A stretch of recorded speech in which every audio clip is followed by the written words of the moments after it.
Stock photos.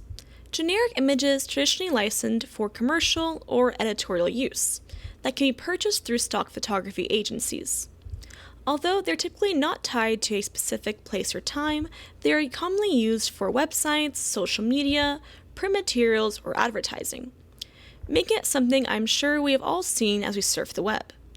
But did you know that the global stock images market was valued at $4.25 billion in 2022? And it's forecasted to reach $7.3 billion by 2030. That's an unbelievable thought until you realize just how much of marketing and advertising we see that uses stock photography.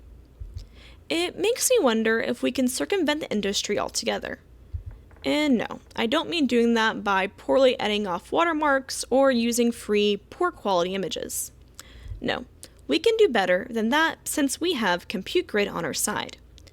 I am talking about easily and cheaply making your own stock images to use in whatever our heart desires. For example, I bet you didn't even realize that all the images you just saw were generated by AI, including this last slide, meaning I asked AI to make a stock photo of AI. The possibilities are truly endless, so let's explore the possibilities by beginning with Compute Grid. Compute Grid is one of the best ways to utilize other people's unused GPU resources, while also being one of the easiest ways to use Stable Diffusion and ComfyUI. From the dashboard page, we can navigate to All Instances, and simply select the GPU whose power we want to harness, like this one for example, and then we just click Start Instance. And while we have a second, I want to share some wonderful news with you all.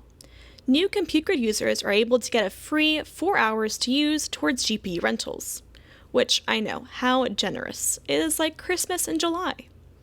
And guess what new subscribers get? New content created by yours truly. And I know it may not be as wow of a gift, but I believe the value is almost just as good. Anyway, now that our instance is fully loaded, we can go under Example Machine Learning Workflows to the SDXL tab. Here we can click the Launch SDXL button to initiate the one-click deploy system. This sets up Stable Diffusion and ComfyUI for us. So all we have to do is click this button, and then when everything's said and done, all we have to do is click a link. And just like that, we are now face-to-face with our AI text-image generator. From here, generating and creating your very own custom stock photos is easy. Just make sure you're looking at the default workflow first. If you're not sure or you're definitely not looking at the default, go ahead and just click Load Default on the right-hand side. And from here, we're only going to change a few conditions and then focus primarily on our prompts. First, let's change our empty latent image node to a better SDXL resolution. I typically use 1024 by 1024 as it tends to give the best results. But other approved resolutions are 1152 by 768, 864 by 1152, and 768 by 1360. This all depends on your desired size and orientation. I'm also going to change my batch size from 1 to 4 so we get more options. Next, we'll take a look at our K-sampler, the heart of our image generation. Let's first adjust our steps to 30 to start off with, which just means the AI will spend more time on the image, and this usually tends to lead to better detail. Just be aware, though, that too much of a good thing can still be bad. After our steps, we're going to adjust our sampler and our scheduler, which are just specialized algorithms that play a crucial role in the denoising of our latent image. I'm going to be changing from the default Euler to DPM_2 right over here.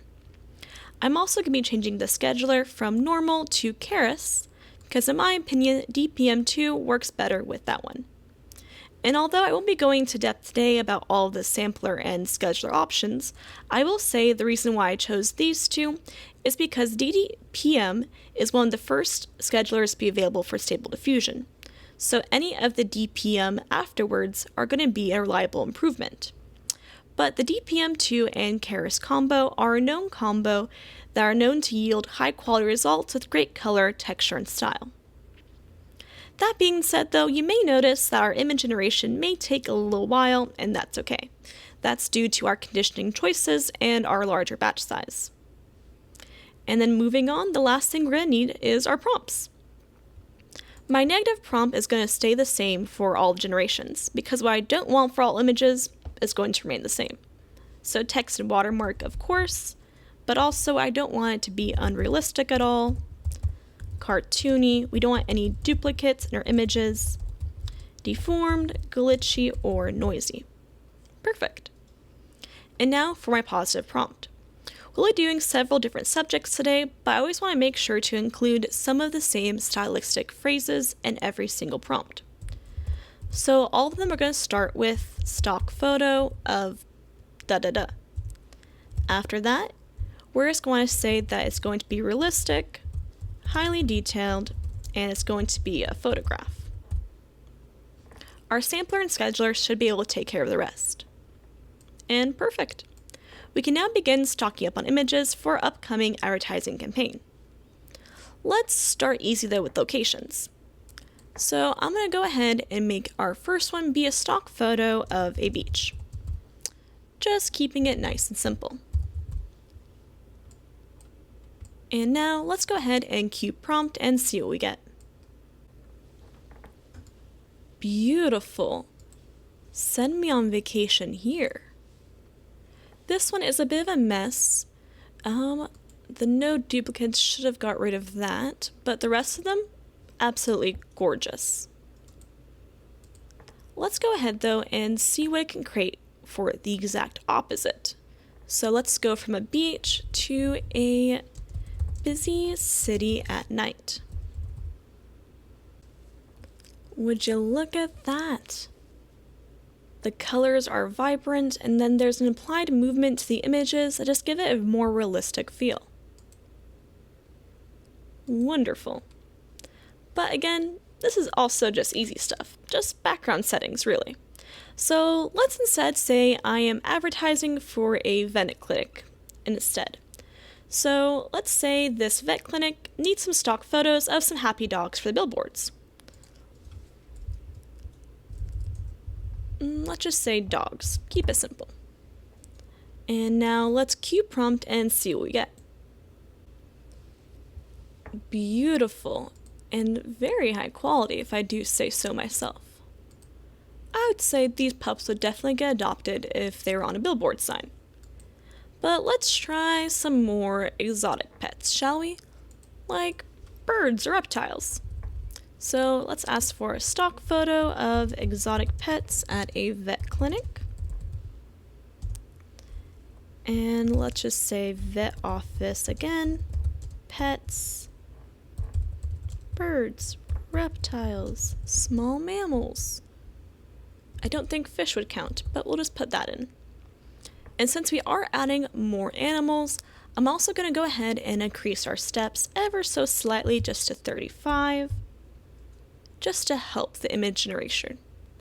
And now let's go ahead and cue prompt. Okay, it did a decent job. It did combine some of the animals though, so here we have a reptile bird.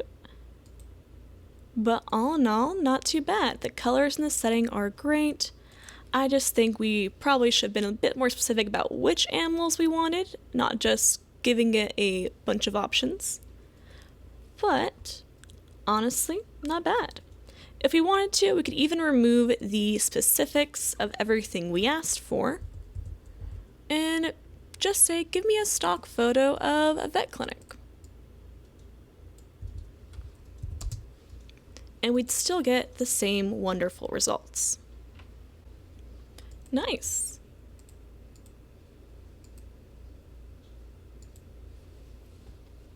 But so far, we've only seen animals and backgrounds. Can the AI do as well showing off human emotions, like happy, sad, angry, etc.?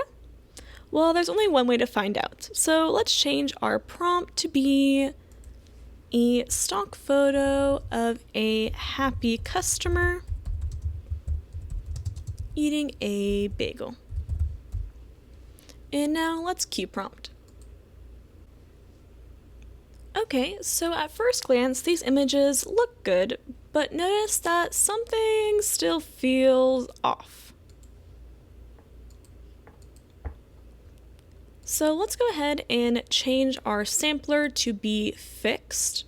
That way we know the seed changing isn't what's causing the improvements but us. And let's see if we can adjust our steps some more. We want some more time to be spent looking at hands and facial features, and so I feel like just upping it to 45 is a good start. I'm also going to lower our CFG from 8 to 6.8, so all the conditioning doesn't give our image an overexposed or an overworked look. So let's go ahead and give that another try now. Much better. And now that we have our conditioning, we can change it to even just be a sad person. Or even an angry person. As you can see, harnessing the power of AI to create your own custom stock photos is easy when you know what to ask and how to ask it.